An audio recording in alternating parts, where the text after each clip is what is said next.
Tinawag ni Vice President Sara Duterte na may isa na namang fishing expedition laban sa kanya matapos siyang sampahan ng mga reklamo.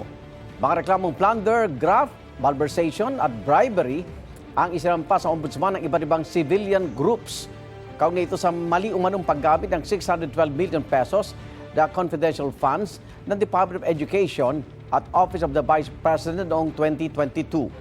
Bukod sa bise, kasama rin sa mga sinampa ng reklamo ang ibang dati at kasalukuyang tauhan ni BP Duterte sa DepEd at OVP.